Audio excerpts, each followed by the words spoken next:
Joining us to discuss from Beijing is Jia Xiudong, a senior research fellow at the China Institute of International Studies. MichaelHanlon joins us from Washington, D.C. Here is a director of research for foreign policy program at the Brookings Institution. And Joseph Gerson is the disarmament coordinator at the American Friends Service Committee. He joins us in Boston. Thanks all for joining us. To Beijing first, Jia Xiudong, one Chinese defense official said U.S. actions are dramatizing regional tensions. Do you agree? And is there a change in U.S. policy when it comes to claims in the South China Sea? Look at what the United States has been doing in the past 5 years, actually since 2010, when former Secretary of State Hillary Clinton came out at the ASEAN Regional Forum to speak about the South China Sea. The United States has become increasingly involved in this issue. So it has caused concern here in China, and people ask why.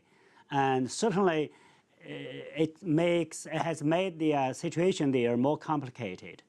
Do you feel that there's been an increase in tension in the last few weeks, for example? Yes, and the United States has sent a surveillance aircraft over the waters of China's Nansen Islands, which has caused actually this operation has caused concerns, and it has made the situation much more tense so far.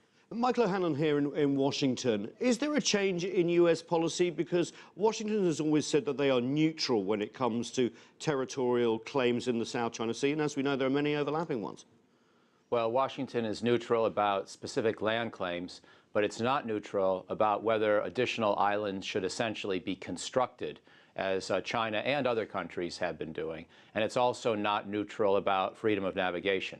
And so I think part of America's policy reaction, or maybe even most of it, is entirely predictable. But of course, China's behavior is also predictable. It's what you would expect from a rising power that's going to try to assert itself. So we just have to recognize we're going to be sort of maneuvering for position, and it's going to be partly competitive, and it's not always going to feel cooperative or pleasant, but I don't think it should lead to war or even a heightened risk of conflict if we are careful about how we do it. So in a nutshell, I support what the United States is doing to reinforce freedom of navigation and the right of access, but I think we should try to notify the Chinese in advance that we intend to do so and not make it seem any more rivalrous than it has to be. And in regard to China constructing these reefs or islands or beefing them up, starting with limited land formations and trying to beef them up, I don't think we have to be adamantly against every one, but I think we should request that Beijing clarify its intentions and recognize that other countries have realistic and reasonable claims to parts of the South China Sea as well, and that China is going to have to back off some elements of this so-called 9-dash line at some point. It's just not realistic for China to have this looming threat that it plans to take this entire region. It doesn't tend to put it in quite those terms, but that's the implication of the 9-dash line. Joseph Gerson, have you seen a change in U.S. policy? We have seen construction in the South China Sea, but China, of course, not the first country to actually start construction in this way. Why is the U.S. reacting in this way now? Well, look, the United States has been the dominant power in the region certainly since 1945, and it goes back much earlier. So people of my generation tend to assume that the United States is dominant there, and of course the perception is the United States always does things for good, even when it doesn't.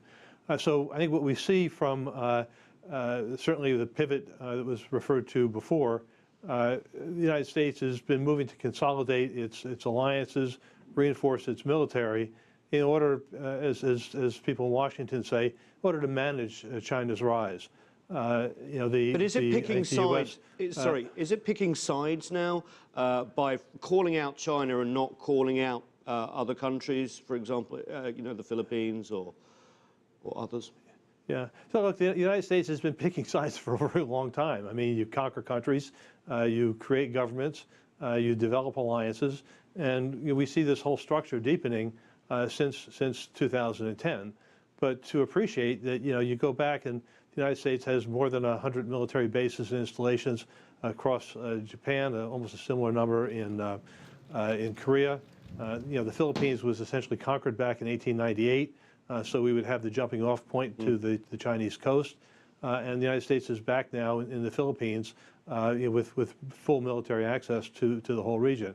So it's a situation in which a country which has been dominant is trying to reinforce its control over the region.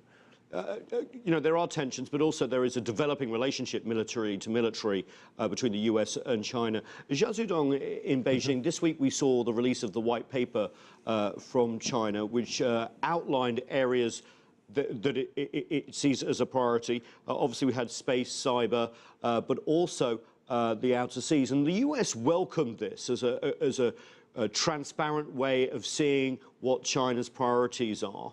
Do you think that will help diffuse tensions as we go forward? Well, at least China is making efforts to make its military strategy and more transparent.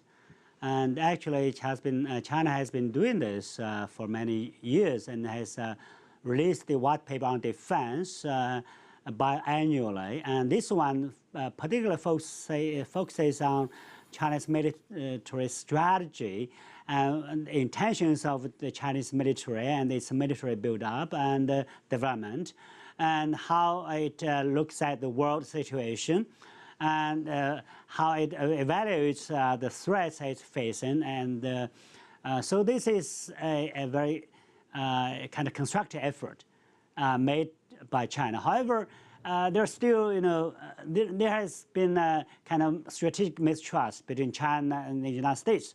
And while the United States welcomes the release of this kind of white paper, it continues to voice its concerns about China's military and asking China to be more transparent. Well, yes, there is some room, but it takes two sides for the building towards more strategic trust between the two sides. I'd like to go back to MichaelHanlon, but first of all, we have to take a short break. We'll continue our discussion in just a few minutes. Stay with us.